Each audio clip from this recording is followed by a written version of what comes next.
As I told you, the transformation of spermatids to sperms is called spermiogenesis. In this process, there is no cell division, no mitosis, no meiosis. Only morphological differentiation occurs. And what is the time taken for this process? It is 12 to 14 days. Mind you, this 12 to 14 days is included in the 72 to 74 days of the total spermatogenesis time.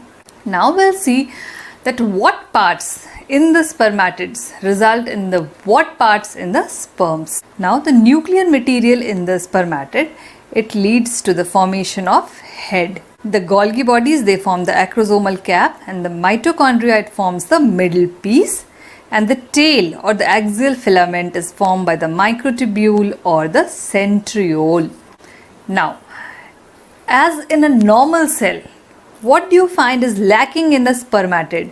The answer is endoplasmic reticulum, especially the rough endoplasmic reticulum that is lacking in a spermatid. Now we have one more important question, that what is the arrangement of the tail? Now as we know that the tail is formed out of centriole, and this centriole has 9+2 arrangement. So our tail has 9+2 arrangement. Now few important points about the sperm. Now what is the length of the sperm? It is 55 microns. And once a sperm is ejaculated in the female genital tract, for how long is it capable of fertilizing an ovum? And your answer is 48 to 72 hours. That is 2 to 3 days. And these sperm, they attain their motility in the caudal end of the epididymis. Take care of the word motility, because we'll get a question that where does the sperm attain hypermotility, and we'll come to that later on. The sperm attains its motility in the caudal end of the epididymis. And what is the gene involved in it? It is the Casper gene. And the ion involved is the calcium ions. Now these sperms, although they are capable of fertilizing the ovum for 2 to 3 days, but they lose their motility, or the other way, they remain motile only for 12 hours. And these sperms, they are able to reach the ampulla of the tube in 30 minutes. 30 minutes after ejaculation, the sperms are able to reach the ampulla. And why the ampulla? Because it's here that the fertilization occurs. Now we'll discuss what are the hormones supporting spermatogenesis. Now, as in our body, trigger for all the hormonal mechanism starts from the hypothalamus. So it's the same here also.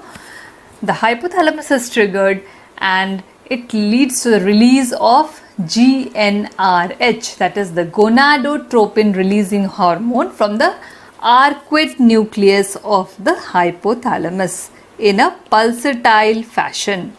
Now these GnRH, it acts on the anterior pituitary and leads to the release of the gonadotropins FSH and LH. Now what is the end organ for these gonadotropins? It is the testis. So this FSH, it has its receptor on the Sertoli cells, and so it acts on the Sertoli cells releasing inhibin B. And the LH, it has its receptor on the Leydig cells, and it leads to the release of testosterone. So how do you remember this? L and L. LH receptors on the Leydig cells, and the remaining, that FSH, it has its receptor on the Sertoli cells.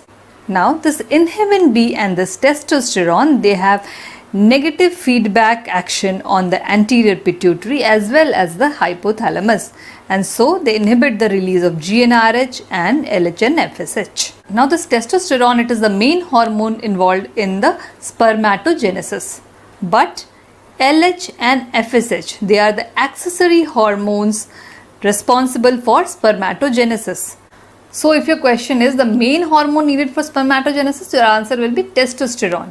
But If you have an option in which you have testosterone, LH and FSH all, the answer will be more correct. Now few words about the pulsatility of GnRH.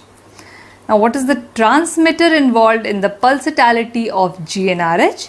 It is kisspeptin. And what is the receptor involved? It is KIS-IR receptor. Now few words about this testosterone. Now this testosterone secretion starts at 7 to 8 weeks of the intrauterine life. It starts at 7 to 8 weeks, continues to increase for another 7 to 8 weeks, and so it is the maximum at 15 weeks. That is in the second trimester. Then it decreases and continues at low levels till puberty, that is till the onset of spermatogenesis. Now when does the secretion of testosterone become equivalent to that of an adult male? It is at 17 years of age. And what is this value? It is 5 to 7 milligram per day. Now out of this 5 to 7 milligram, only 0.5 to 3% is the free testosterone, and the rest, it is bound to the sex binding hormone globulin and albumin. Now, how does the secretion of testosterone start in the intrauterine life? It is because the first stimulus for the Leydig cells to release testosterone is not LH. And what is that? It is HCG, human chorionic gonadotrophin. This forms one more important question. That what is the first stimulus for the Leydig cells to release testosterone? And your answer will be HCG. Now this testosterone in males, it is converted into estradiol and dihydrotestosterone. And what are the enzymes involved in this? The testosterone is converted into estrogen by the enzyme aromatase. And where does it occur? The 20% of this aromatization occurs in the testis and the rest in the adipose tissue. And this aromatization converts testosterone into estrogen. And what is the daily production of estrogen? It is 50 microgram per day. Now, why this estrogen is produced in males? It has got certain functions. What are these functions? This estrogen increases the bone mineral density. It causes the closure of the epiphysis of the long bones, helps in body fat maintenance and the sexual functions. Now we told that this testosterone is also converted into dihydrotestosterone. So what is the enzyme involved in that? It is 5-alpha reductase. This 5-alpha reductase converts testosterone into dihydrotestosterone, which is the most potent androgen. Okay? And what is the ratio of testosterone is to dihydrotestosterone? It is 10 to 15 is to 1. See, the most potent androgen less in amount. So, the ratio of testosterone